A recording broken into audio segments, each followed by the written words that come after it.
The Christmas lights on my parents' tree blinked in alternating patterns of red and green, casting shadows across the living room where I'd spent every holiday for the past 29 years. Some things never change. The ornaments were the same, ones from my childhood. The angel on top tilted slightly to the left, just as it always had, and my family's opinion of my life choices remained as fixed as the North Star. Sarah, honey, have you updated your resume lately? Mom asked from the kitchen, her voice carrying that particular blend of concern and disappointment I'd learned to recognize by age 12. I carefully hung a silver bell on a lower branch. I'm not job hunting, Mom. Well, you should be, she murmured, carrying a tray of cookies, the same sugar cookies she made every year, cut into shapes of trees and stars.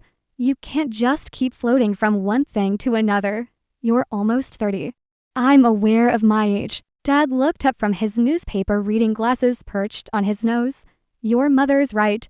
It's time to settle down. Get a stable position somewhere, maybe something in administration. Didn't your cousin Linda get you the interview at her insurance company? I didn't go to that interview. Exactly the problem. He folded the newspaper with deliberate precision. You can't be picky when you don't have steady employment. Any job is better than no job. My older brother Michael walked in from the garage brushing snow off his shoulders. He'd driven up from Boston with his wife, Jennifer, and their 2 kids. Michael was a dentist, successful, respected, exactly what parents dreamed of when they imagined their children's futures. Talking about Sarah's job situation again. He grabbed a cookie, grinning. What is it this time? Freelance consulting. Entrepreneur. Digital nomad. I have a job, Michael. Right. The mysterious tech thing you never explain. He bit into the cookie. Mum, these are perfect, as always. Jennifer appeared, herding their 7-year-old twins toward the cookie tray. Sarah, I saw on Facebook you haven't updated your LinkedIn in 2 years. That's not great for job hunting. I could help you optimize it if you want. I took a workshop on personal branding. I appreciate that. But she's being stubborn. Mom interjected. She's been doing this for 3 years now, 3 years. Working from home on her laptop, never explaining what she actually does. No steady paycheck we can see. It's not sustainable. I had tried explaining multiple times. That first Christmas, after I'd left my position as a senior software engineer at Microsoft to start Data Flow Solutions, I'd attempted to describe what we were building. A revolutionary data analytics platform that used machine learning to help healthcare systems predict patient outcomes and optimize resource allocation. Mom had smiled politely and asked if I'd considered going back to school to become a nurse instead. Healthcare is stable, dear. And you'd be helping people. I'm helping people, Mom. Our platform helps hospitals save lives by. But it's not a real job, is it? Working from your apartment? No office, no benefits. What happens when you get sick? What about retirement? That had been 3 years ago. Since then, I'd stopped trying to explain. Data Flow Solutions had grown from just me and my co-founder Lisa, working out of my apartment, to a team of 85 employees across 3 offices.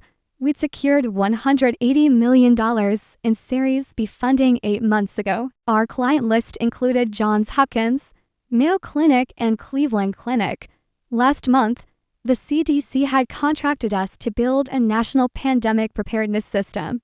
But my family still thought I was unemployed. Sarah could come work at my practice, Michael offered, sprawling on the couch. I need someone to manage the front desk. It's not glamorous, but it's steady. Benefits, paid vacation. That's very kind, Michael. I adjusted another ornament. But I'm fine where I am. Where you are is nowhere, Dad said, not unkindly. Just matter of fact, you're spinning your wheels. At your age. Your mother and I had steady careers, a house, savings. You're still living in that tiny apartment. No husband, no clear career path. My tiny apartment was a 2-bedroom loft in Seattle's Capitol Hill neighborhood that I'd purchased outright last year for $1.2 million. But they'd only seen it once, briefly, and had focused primarily on how I could make better use of the second. bedroom if I got a roommate to help with rent. I hadn't bothered correcting them. Dinner's almost ready, Mom announced. Sarah, could you set the table? The dining room was already decorated, centerpiece arranged, good china out. I began placing silverware while conversation drifted around me. Michael's successful practice, his kids' achievements in school, Jennifer's promotion to senior marketing director, my cousin's engagement to a lawyer. And what about you, Sarah? Aunt Carol asked as we sat down to dinner. She arrived while I was in the kitchen, wrapped in a fur coat and trailing perfume. What are you up to these days? She's between opportunities, Mom said quickly, passing the mashed potatoes, but actively looking. I'm not. The job market is tough. Aunt Carol sympathized. My neighbor's daughter was unemployed for 6 months. He finally found something at Starbucks. Not ideal, but at least it's income. Sarah's situation is different, Dad added, carving the turkey. She has a degree. Computer something? Computer science? I corrected. From it. Right. So she's overqualified for most positions. But she doesn't have the practical experience employers want. He said this as if I weren't sitting right there. It's a difficult position. Michael raised his wine glass. Here's hoping. The new year brings better opportunities. They all drank to that. I ate my turkey in silence. After dinner, we moved back to the living room. The TV was on. Some news channel running holiday programming. Mom distributed presents, while Dad poked at the fireplace, trying to get a proper blaze going. This is for you, Sarah. Mom handed me a wrapped box, practical gift this year. We thought you might need it. I unwrapped it carefully. Inside was a leather portfolio case with a notepad, pen, and business card holder, the kind of thing you bring to job interviews for when you start interviewing properly. Mom explained, first impressions matter. Thank you. There's something else. Dad reached behind the couch and pulled out an envelope. Your mother and I discussed it. We know money's probably tight. This should help tide you over just until you get back on your feet. The check inside was for $5,000. Mom, Dad, I can't. We insist. Mom said firmly, you're our daughter. We're not going to let you struggle during the holidays. Use it for rent, groceries, whatever you need. And please, Sarah, really commit to finding something stable in January. No more of this freelance consultant nonsense. Michael leaned over, saw the check, and whistled. Generous. When I was your age, I was already established. Didn't need handouts. Michael, Jennifer chatted gently. I'm just saying, she needs motivation to get serious about her career. I folded the check and placed it back in the envelope, setting it on the coffee table.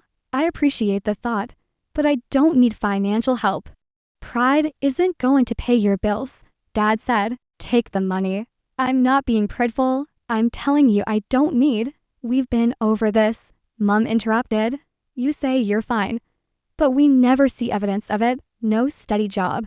No career progression. No. The TV volume suddenly increased. My nephew had grabbed the remote, accidentally hitting the volume button while reaching for a cookie. Breaking news this Christmas evening. The CNN anchor's voice filled the room. We're interrupting our holiday programming for a major technology story that's been developing throughout the day. Turn that down, sweetie, Jennifer told her son. But the screen had changed. The scene and logo, breaking news in red letters, and a headline, mystery tech founder revealed. The identity of the anonymous founder behind Dataflow Solutions, one of the fastest growing healthcare technology companies in America, has finally been confirmed. The anchor continued. For 3 years, the company has maintained strict privacy about its leadership, but CNN has exclusively learned. My phone buzzed in my pocket. A text from Lisa, my co-founder. I know you're with family. I'm so sorry. The story leaked early. It's everywhere. Dataflow Solutions made headlines earlier this year when they secured $180 million in funding, the anchor said. The company's revolutionary healthcare analytics platform has been adopted by over 400 hospitals nationwide. and is credited with saving an estimated 10,000 lives through improved patient outcome predictions. Mom reached for the remote. Let's find something more festive. Wait, Michael said, sitting up straighter. That company name sounds familiar. The founder, who has operated under strict anonymity, has now been identified as 29-year-old Sarah Mitchell, a former Microsoft engineer who left her position 3 years ago to start the company from her Seattle apartment. The room went silent. My photo appeared on screen. Not a casual picture, but my official press photo. The one we'd taken last month for the Forbes technology feature that was scheduled to run in January. Somehow CNN had obtained it early. That's... Aunt Carol pointed at the screen. That's Sarah. According to sources close to the company, Mitchell personally owns 68% of Dataflow Solutions, which at its current valuation of $2.1 billion, makes her personal net worth approximately $1.4 billion. Dad's wine glass slipped from his hand, red wine splashing across the carpet. No one moved to clean it. That can't be right, Mom whispered. Sarah, the broadcast continued. Mitchell, who graduated from MIT with degrees in computer science and biomedical engineering, began developing Dataflow's core technology while still employed at Microsoft.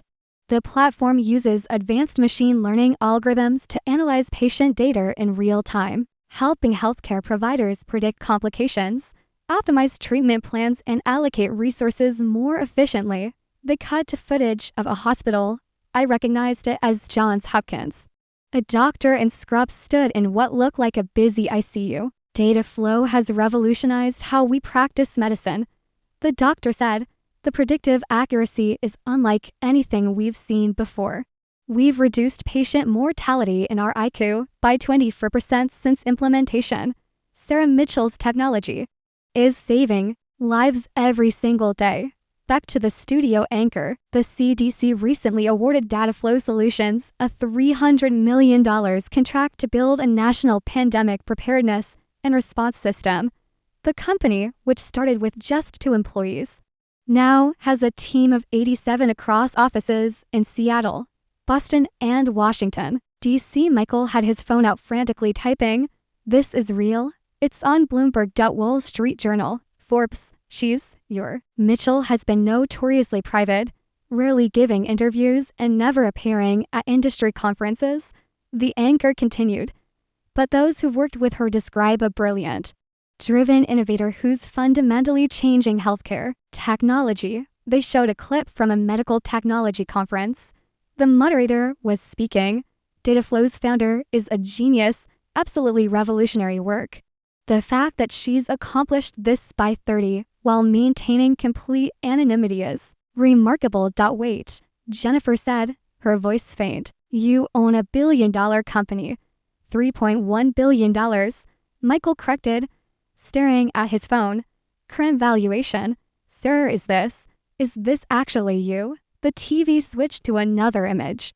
A screenshot of the Forbes article that wasn't supposed to publish until January. The headline, The Invisible Billionaire, How Sarah Mitchell Built Healthcare's Secret Empire. Mom made a sound somewhere between a gasp and a sob. We reached out to Mitchell for comment, the CNN anchor said, but her representatives declined to provide a statement. However, the company did confirm her identity and release this prepared statement. Dataflow Solutions was founded with a single mission: to save lives through better data. Our founder's vision and leadership have made that mission a reality in hospitals across America. We're proud of the work we've done and the patients we've helped. Dad finally spoke, his voice hoarse. Sarah, I looked at my family, all of them, staring. Mom's face pale. Dad looked like he might be sick. Michael's expression cycled through shock, confusion, and something that might have been embarrassment. It's true, I said simply. But you said. Mom couldn't finish the sentence. I tried to tell you multiple times. You didn't want to hear it. You said you worked in tech. Michael protested. You didn't say you owned. He gestured helplessly at the TV, where they were now showing the exterior of our Seattle headquarters. I said I founded a healthcare technology company. I explained what we do. You told me it wasn't a real job. Joining us now is tech analyst David Chin. The CNN anchor said, David, help us understand the significance of data flow solutions in the healthcare industry. A new face appeared on split screen. This is one of the most important healthcare innovations of the decade, the analyst said. What Sarah Mitchell has built isn't just a successful company. It's technology that's fundamentally changing how medicine is practiced. The predictive algorithms are so accurate that hospitals using data flows see measurably better patient outcomes. We're talking about thousands of lives saved. And she's done this in 3 years. Starting from nothing, the anchor asked from her apartment, self-funded initially, then a small angel investment round. She maintained absolute control of the company, refusing to give up decision-making power even as funding increased. That's almost unheard of in tech. Most founders get diluted down to minority stakes. Mitchell kept 67%. That's brilliant business strategy combined with revolutionary technology. Jennifer was reading her phone, her eyes getting wider. There's an article here about your apartment. Says you bought it for Sarah. It says you paid cash for $1 million. Loft, $1.6 million. I corrected quietly. The article got the number wrong, and Carol had both hands over her mouth. The other remarkable aspect, the TV analyst continued, is Mitchell's intentional anonymity. In an industry obsessed with founder celebrity, your Elon Musk's, your Mark Zuckerberg's, she's remained almost completely unknown outside of healthcare circles. No social media presence, no conference appearances. No press interviews. Just pure focus on the technology and the mission. Why the privacy? The anchor asked. According to those who know her, Mitchell believes the work should speak for itself. She's not interested in being famous. She's interested in solving problems. That's refreshing in Silicon Valley, where founders often become celebrities before their companies even prove viable. Mom stood abruptly, walking to the window. Her shoulders were shaking. Dad rubbed his face with both hands. The check, he said. We gave you a check. We tried to give you $5,000. I know. You're a billionaire and we tried to give you $5,000 because we thought you couldn't pay rent. I know, Dad. Michael was reading article after article, scrolling rapidly. This one says you turned down a $900 million acquisition offer from Google last year. $900 million. You said no, it wasn't enough. And they wanted control of the technology. I wasn't willing to give that up. Not enough. His voice cracked. I've been working 12 years to build a practice worth maybe $2 million and you turned down $900 million because it wasn't enough. It wasn't about the money, Michael. It was about keeping the mission intact. The mission, he repeated flatly, saving lives. That's always been the mission. That's why I started this company. Jennifer set her phone down carefully as if it might explode. The article says Johns Hopkins credits your platform with reducing ICU mortality by 23%. 23%. Do you understand what that means? Yes. It means approximately 400 fewer patients died in their ICU last year than would have without our system. 400 people are alive because of you, because of the team, because of the technology. I just started it. You just started it, Jennifer echoed. You just built $1 billion company that's saving hundreds of lives, and you never mentioned it. I tried. No one wanted to listen. Mom turned from the window, tears streaming down her face. I called it a phase. I told Carol you were going through an unemployment phase.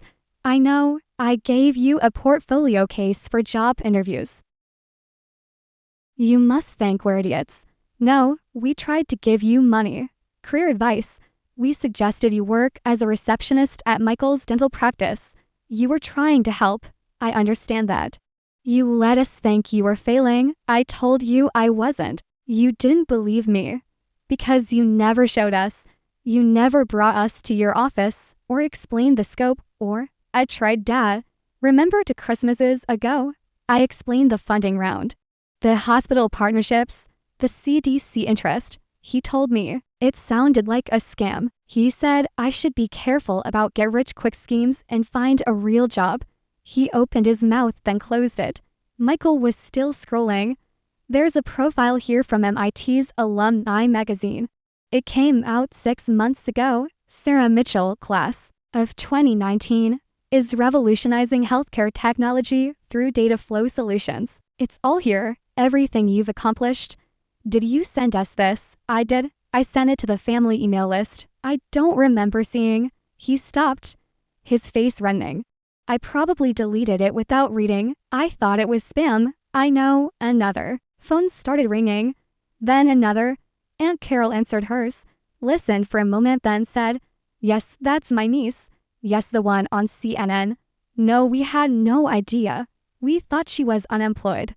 She hung up looking dazed. That was Margaret from my book club. She saw the news. Mom's phone buzzed repeatedly. She glanced at it, then set it down as if it had burnt her. Everyone's texting. Everyone's asking about you, about why we never mentioned you were. She gestured helplessly at the TV. The CNN broadcast had moved to discussing market implications. Data flows technology could be worth significantly more than the current $2.1 billion valuation, an investment analyst was saying. If they expand internationally or develop additional applications for their core algorithms, we could see a company worth $10 billion or more within 5 years. Jennifer stood suddenly. I need air. She walked to the front door, opened it despite the cold, just standing there. The twins who'd been playing with toys in the corner finally spoke up. Is Aunt Sarah famous? Yes, buddy. Michael said quietly. Apparently Aunt Sarah's very famous. Cool. Is she rich like Iron Man? Richer? Probably. How? Out of the mouths of babes. Dad cleared his throat. So, we owe you an apology. Do you? Of course we do. We've treated you like a failure for 3 years while you were building something extraordinary. You treated me the way you wanted to see me. I tried to correct that perception. You weren't interested in being corrected. That's not fair, isn't it? Every time I tried to explain what I was doing, you changed the subject or offered me career advice or suggested I apply to dental receptionist positions. You didn't want to hear about my success because it didn't fit the narrative you created. Mom wiped her eyes. Why didn't you force us to understand? How? I showed you articles. I explained the technology. I invited you to visit the office. You were always too busy or not interested. At a certain point, I realized you needed me to be the unsuccessful daughter. It made Michael's achievements stand out more. He gave you a project to fix. It was easier than accepting that maybe I knew what I was doing. That's not true, Michael said. But his voice lacked conviction. Isn't it? Be honest. Michael, when was the last time Mom and Dad spent an entire dinner talking about your accomplishments without mentioning mine as a comparison point? He didn't answer. I'm the measuring stick for failure in this family. Always have been. The weird one who liked computers too much. The one who made unconventional choices. The one who didn't follow the standard path. And you know what? I'm okay with that. I stopped needing your approval 3 years ago when I decided to take the risk of starting this company. We're your family. Dad said, you should need our approval. No, Dad, I should have your support. There's a difference. Approval means you judge whether my choices meet your standards. Support means you trust me to make my own decisions and back me up regardless. The TV had moved on to showing footage of our Boston office, employees walking through a modern workspace, working at standing desks, collaborating in glass-walled conference rooms. The company culture at Dataflow is reportedly exceptional. The reporter narrated, Mitchell is known for prioritizing employee well-being, offering generous benefits, and maintaining a clear mission-focused environment. Employee reviews consistently rate it as one of the best places to work in tech. And Carol's phone rang again. She glanced at it, declined the call, then silenced the phone entirely. Everyone in town is going to know by tomorrow. Everyone in the country knows right now, Jennifer said from the doorway. This is national news. International, Michael corrected, looking at his phone. BBC is covering it. So is Reuters. You're trending #1 on Twitter. I checked my own phone. 63 missed calls, 147 texts, emails numbering in the hundreds. My PR team was having a meltdown in the company's Slack channel. Lisa had texted, hiding in my bathroom. Parents keep calling. Do we have a statement ready? I typed back, use the standard one. Don't deviate. I'll handle my family, sir. Mom approached slowly like I was a wild animal that might bolt. I'm so sorry. I'm so sorry. I know, no, you don't. You don't know how much I regret this. The things I said, the way I treated your success like it was a phase or a joke. I'm your mother. I should have believed in you. Yes, you should have. Can you forgive me? I looked at her, really looked at her. She was 60 to wearing the same Christmas sweater she wore every year. Her hair still styled the way she'd worn it since the 80s. My mother, who'd raised me and loved me and fundamentally underestimated me for 3 consecutive years. I don't know yet, I said honestly. Right now, I'm just tired. Mom, I'm tired of being the disappointment. I'm tired of defending my choices. I'm tired of trying to prove I know what I'm doing. You don't have to prove anything anymore. Don't I? If this story hadn't broken, if CNN hadn't revealed my identity, would any of you believe me right now? Or would you still be handing me checks and career advice and suggesting I work retail? No one answered. That's what hurts, Mom. Not that you didn't understand my success, but that you weren't willing to trust me when I told you I was successful. You needed external validation. Forbes. CNN billion-dollar valuations before you'd believe your own daughter. Dad set down his wine glass carefully. What do you need from us? I don't know, maybe just acknowledgement. Acknowledgement that you were wrong, that I was right, that I made good decisions even when they didn't look like the decisions you would have made. You were right, he said immediately, about everything. The company, the mission, the choices. You were right and we were wrong. And you're brilliant. You've accomplished something extraordinary.